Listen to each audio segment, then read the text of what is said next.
Hello and welcome to Thriving After He's Gone. Today, I'm so excited to introduce Kristy LeRay. Kristy is the author of Messy Miracles, and I have to tell you, I love the title of that book. I think that's fantastic.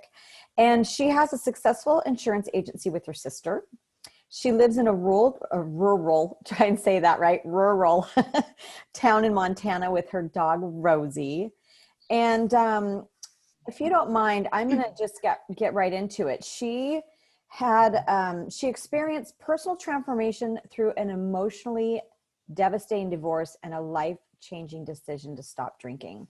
So why don't we start with, why don't we talk about, what happened with the divorce? Okay, well, thank you so much. I'm really happy to be here. I got married later in life. I was about 34 when I got married for the first time because I only wanted to do it once. Wasn't a terribly romantic, intimate relationship, but I never doubted the fact that we were going to grow old together. I thought he loved me, and I was just unhappy. I started drinking more and more. He got a little more distant. 13 years into the marriage, I started having some health problems. I ended up with a hysterectomy. Through the whole marriage, he was kind of in agreement. We didn't want kids. And after my hysterectomy was the first time, he's like, well, maybe I think I want kids now. So it was pretty hurtful. But right about all that time, it all came crashing down. And he came home one night really drunk and said, I'm done. I fell out of love with you 3 years ago. I've been using you for money and I'm just done. Oh, that's so hurtful. I couldn't believe it.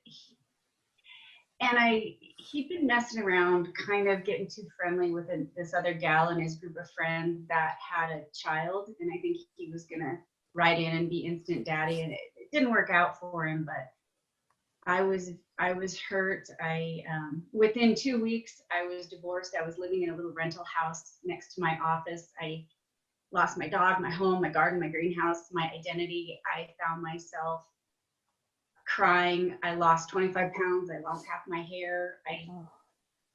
I was so low.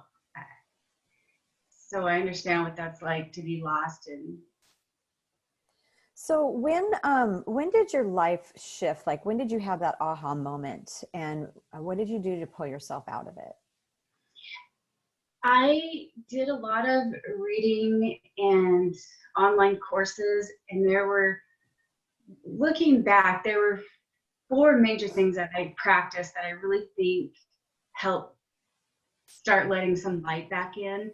One of them was acceptance, and that would just accepting my situation. I quit trying to what could I have done differently. I quit trying to quit looking past, just accepting this is where I am. Don't worry about the future. Don't worry about the past. Accepting where I am, what had happened, who I am, accepting myself. And it just opened a little tiny space where I felt like I could start hearing some guidance of what to do next. Just stops you and puts you in the now. Forgiveness. Now, these are the 4 steps the 4 practices that you say help find peace, happiness, and purpose, right? So yeah. Step 1 was acceptance, okay? And step 2? Go ahead. Step 2. Oh, sorry, forgiveness. I'll say it. Right? Is forgiveness. Yeah. Okay. You want to speak to that? Forgiveness. Yeah, I'm sorry if this video keeps freezing. Forgiveness was huge for me. It was something that I had to do over and over, and I still do to this day. I forgive him, forgave the woman that he was messing around with. I had to forgive myself for how unkind I was to myself. We're so mean to ourselves. But forgiving, and it was seriously over and over and over. To this day, I still have to take myself back and forgive him, because those feelings come up, and it is something that frees you. And something that helped me to forgive was to realize that it doesn't mean what they did was okay. It's not granting them it's okay. It just means that I forgive so I can let it go. I want to be in peace. It's freeing me. And the other thing that helped me was realizing that above all else, I want peace. So if you really want peace, you got to let that go. Yeah, you know, the saying is when you So, when you're angry with we've got some issues with we've got a little hitch in our giddy up here. I was just saying that with forgiveness, when you have anger towards somebody else, it doesn't hurt that person. It hurts you. So to be able to let that go is, like you said, it's very freeing, right? absolutely. Yeah. So then the next step is gratitude. And I talk about gratitude a lot. So why don't you share with us how you feel about gratitude? When it came to me how powerful it was, I was in my shower one morning and I had just left my home where I'd remodeled the bathrooms. I had a huge soaking tub and a steam room, and I lost all that. And I was in the shower in this tiny little square shower trying to wash my hair. My elbows were hitting the sides of the wall, and I just started bawling. I felt so sorry for myself. And I remember I looked up, and this little trickle of pathetic hot water was coming down, and thank you, God, thank you. Thank you that I have hot water and I can shower. A lot of people in the world don't have this luxury from some of my travels, and just switch something. And more and more, I just started finding things to be grateful for. Just the smallest things.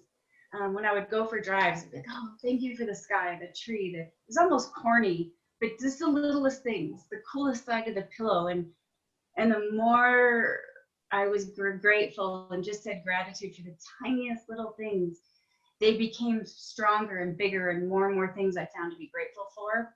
And it just started changing my life. Yeah.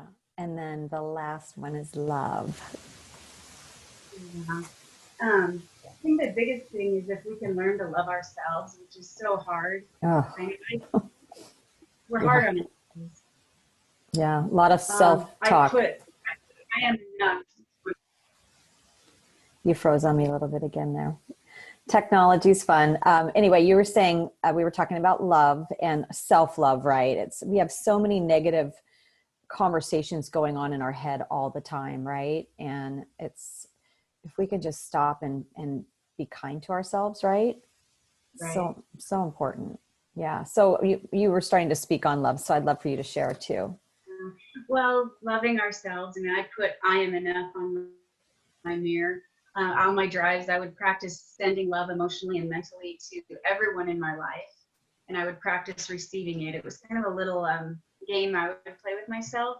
And I found it was funny that it was harder to accept love from people. It was just something that I would practice on drives. And I started to feel it. It just changed the way I was interacting with the world. I started being kinder to myself, kinder to my employees, kinder to people in my life.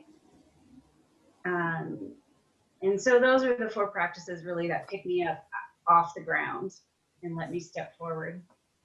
So I love that you said, I was peeking on your website today, and you said you can change the world by how you view it. Right? Like, just let that sink in for a second. You want to talk a little bit more to that? Well, I do think that you experience life based on your beliefs. And if you believe that life is sad and the world is out to get you and it's treating you unfair, that's going to be your experience. But if you can view life as the positives in the opportunities, and the people that hurt us the most have the most to teach us. Oh, that's a good one. Yeah. And that gives us the opportunity to grow. And that can be so powerful if you let those painful things be teachers. I want you to, can we have some examples of that? Like for you, when you were going through that, that is really awesome. So can you give us an example of what he taught you through all that pain?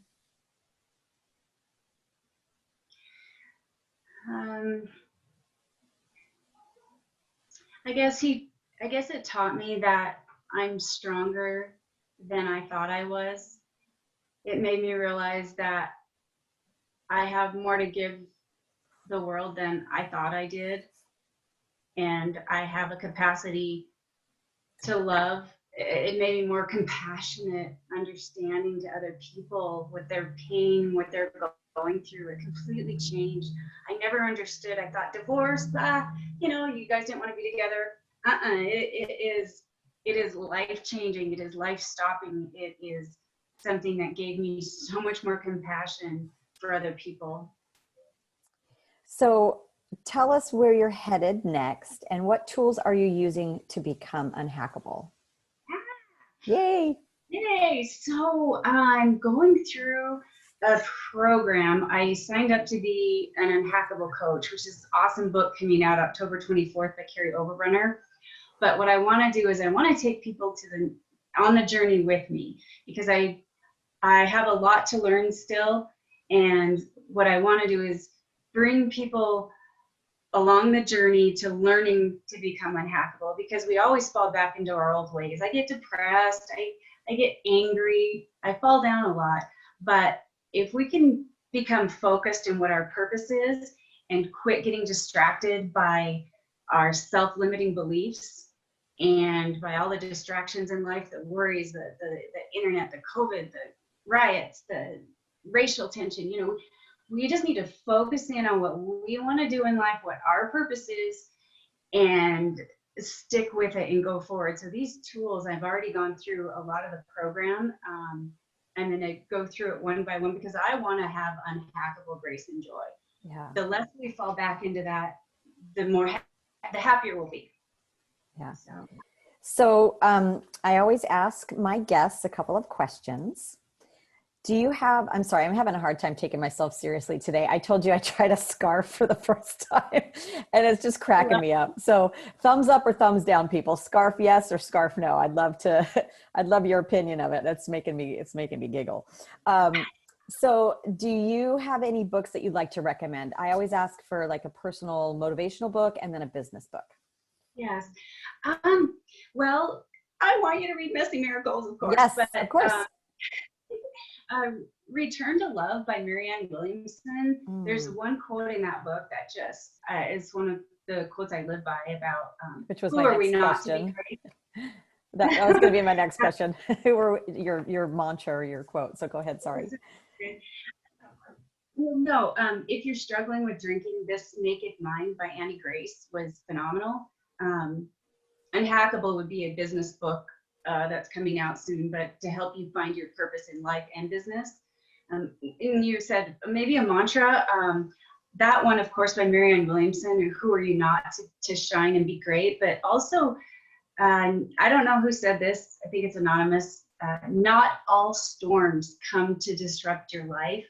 They come to clear a path. Oh, that just gave me chills. That's a good one. Okay. And you have a free gift that you'd like to give away, right? What is your free gift that you're offering? It's an unhackable assessment to get an idea of where you are in your life. It's free. Normally you'd have to pay for it, but because I'm a coach, I can give it to you for free. Okay. And help you zero in on the areas that you really want to get clear on and work on. So you can click on the link and you can get access to that. And then is that cutting out? Am I cutting out? No, actually you're not. You're good.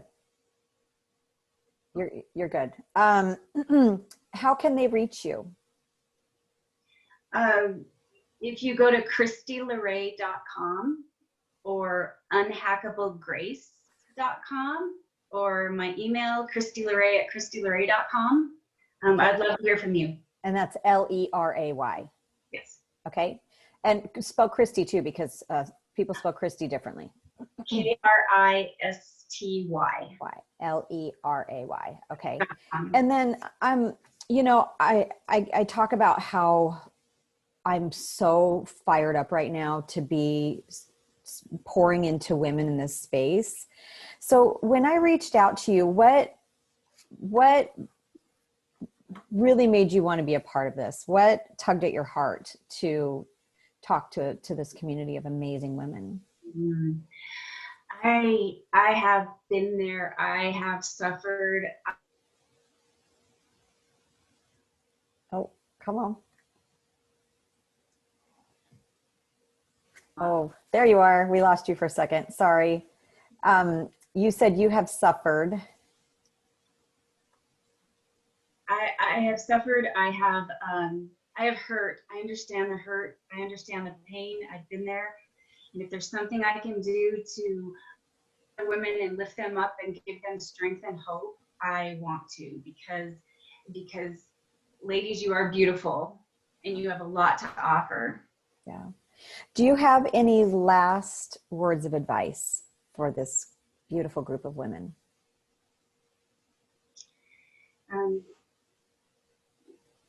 Don't give up. Take little steps. Believe in yourself.